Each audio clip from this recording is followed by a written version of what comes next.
El siguiente material aborda hechos de naturaleza delicada y puede resultar perturbador para algunas personas. Se recomienda ver con criterio y discreción. Este vídeo fue emitido originalmente por el canal Día D. ¿Cómo están? Buenas noches. Bienvenidos a Día D.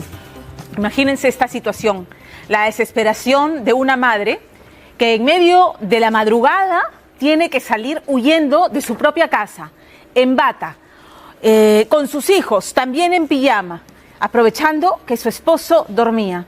Su esposo, el hombre que la maltrataba, que la masacraba, que alguna vez por esos maltratos, por esas lesiones, estuvo en la cárcel. ¿Qué había pasado? Esta mujer había descubierto horas antes que ella no era la única víctima de Martín Laura Fajardo. Su hija ya adolescente le confesó que desde los 8 años su padre la violaba sistemáticamente. ¿Cómo no huir con lo que llevaban puesto? Tras la denuncia corroborada por examen médico legista, evaluación psicológica y testimonio en cámara Gesell, Laura Fajardo fue enviado preventivamente a prisión por 9 meses. Pero apelaron y en una segunda instancia 3 magistrados decidieron a los 6 meses ponerlo en libertad. Y ponerlo en libertad porque, y esto es lo que le cuenta la abogada Fernando Díaz, en la interpretación de la sala no hubo violación sistemática, sino una sola vez vaginal.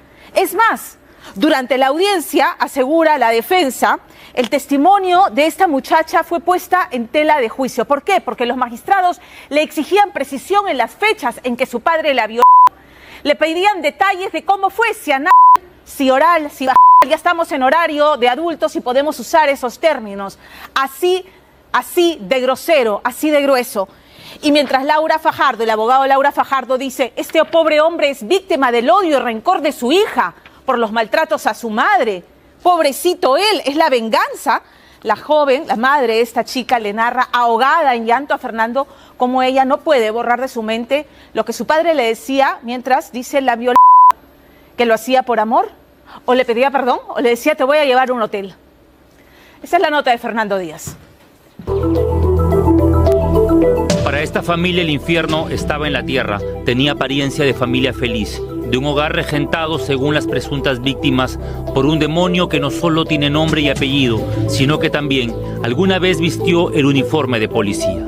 Es algo que hasta ahorita yo no logro entender cómo es que él hizo esa monstruosidad en mi hija, ¿no? Que supuestamente él la tenía que cuidar, la tenía que proteger de todo lo malo, ¿no?, que pudiera haber a su alrededor. Martín Laura Fajardo es el nombre del ex policía que el pasado 19 de octubre ocupó las primeras planas y desató la indignación de todo Chincha cuando los jueces Marlon Sandoval, Miguel Morán y Raúl Muñoz decidieron absolver y liberar de la prisión preventiva a este hombre acusado por su propia hija de haberla ultrajado sistemáticamente desde los 8 años. Que estos 3 jueces hayan dejado libre a ese violador. En realidad, en todo el proceso ha sido muy irregular, comenzando el hecho de que en el momento que debieron de haber llamado al médico legista para poder contrastar la evidencia que él encontró al momento de haber hecho el estudio. Lo ocurrido en Chincha pasó desapercibido y no tuvo el eco suficiente en las autoridades limeñas. Sin embargo, el escándalo desatado ha motivado que la Defensoría y otras instituciones intervengan en defensa de la menor. Hay un tema de depresión, hay una afectación muy grande a ella, a su madre que le está apoyando, al hermano, y todos ellos han sido víctimas de violencia de parte de esta persona. Hace unos días, la doctora Juliana Loza ha asumido gratuitamente la defensa de esta joven, que hoy tiene 16 años, presentando una apelación a fin de que la sala considere la entrevista de la cámara Gesell, los exámenes de medicina legal y demás evidencias que, según la abogada, fueron mal interpretadas por los jueces. La sala, de manera errónea, lo que hace es interpretar sesgadamente el informe de la cámara Gesell, diciendo como que si ella solamente hubiera sido vulnerada en 2 ocasiones, una y una cuando lo que la niña narra en ese momento no es eso. Lo ocurrido en el distrito de Pueblo Nuevo es la tragedia de una madre de familia que en la madrugada del pasado 10 de marzo sufrió una hecatombe en el corazón. El estallido que deja una terrible confesión. Mi hija me acaba de contar que su papá estaba abusando de ella desde los 8 años. Mi hermano se queda pues perplejo, no sabía qué hacer.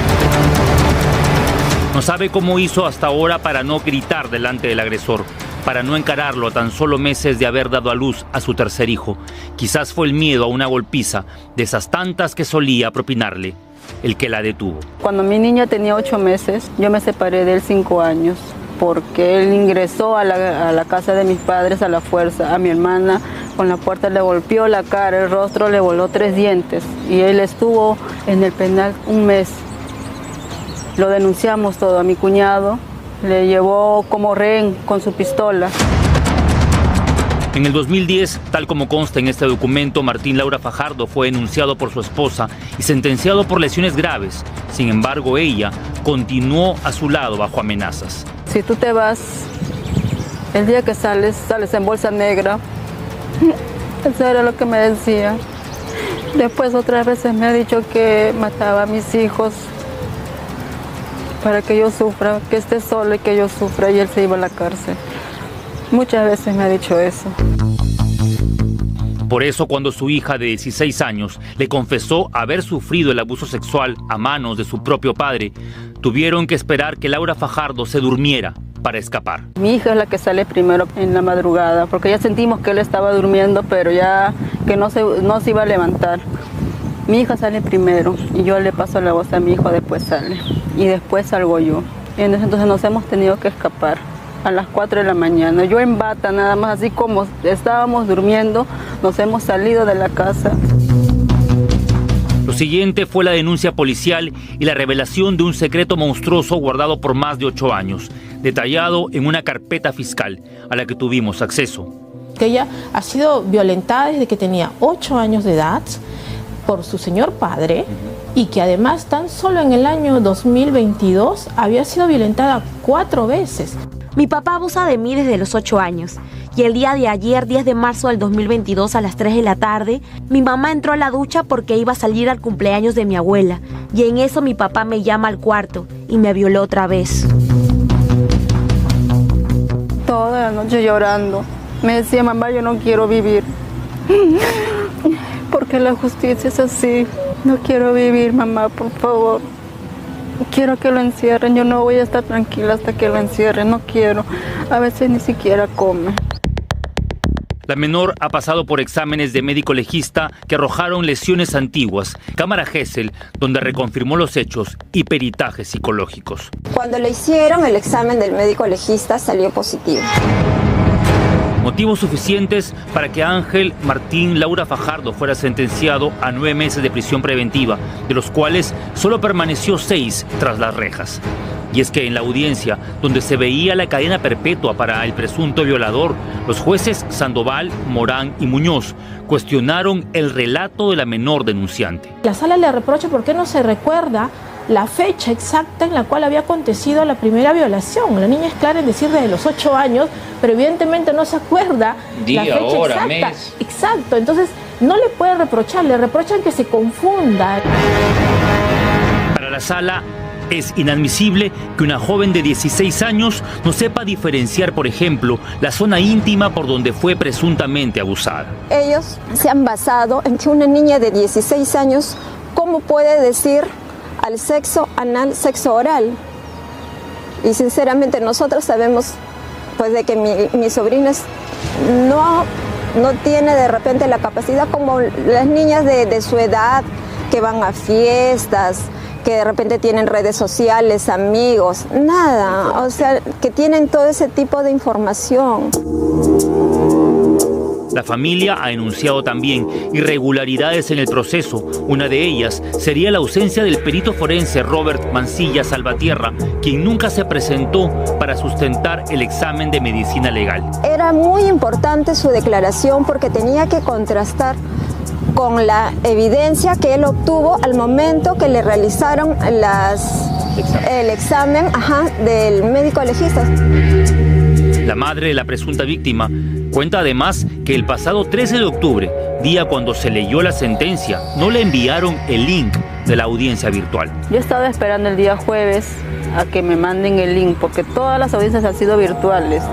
Yo la llamaba a la abogada y ella me mandaba en la tarde el link. Pero ya eran las 7 de la noche y nadie se comunicaba, nadie me mandaba nada. Yo lo llamo al fiscal como a las 7:20 más o menos, porque la audiencia era a las 7:50. Y me dice, ay señora, hasta me había olvidado de su caso, me dice. Las quejas apuntan encima al papel jugado por el fiscal Saúl Vargas y la abogada del Ministerio de la Mujer, quienes habrían permitido que se realice la audiencia sin la presencia de la madre de la menor. El que los citen para un día, que les adelanten la fecha misteriosamente, que les adelanten, que no les convoquen, que no les envíen el link, es algo muy preocupante. O sea, nos llama la atención. ¿Qué querían ocultar? El doctor Freddy Mesías, abogado del ex policía acusado por violación, argumentó que los delitos imputados se deben al odio y el rencor que la menor le tenía a su padre por maltratar físicamente a su mamá. La joven de 16 años atraviesa por un fuerte cuadro de depresión. Porque ella me dice, mamá, hay momentos en que yo me acuerdo, en que él me decía que lo perdonara cada vez que lo hacía, que lo perdonara. O me decía, mamá, lo hago por amor. O también me decía que me iba a llevar a un hotel. Dios santo, decía yo, tan maquiavélico, su mente tan perversa puede hacer eso para que se la lleve a un hotel. Eso fue lo último que ella me dijo. Hay fotografías que muestran al ex policía Martín Laura Fajardo departiendo reencuentros escolares con otros fiscales de la región Ica y que han llevado no solo a la suspicacia, sino también a que el pueblo de Chincha se levante por este caso, pidiendo que no se archive, pero sobre todo que se proteja a la presunta víctima mientras su presunto agresor deambula en libertad.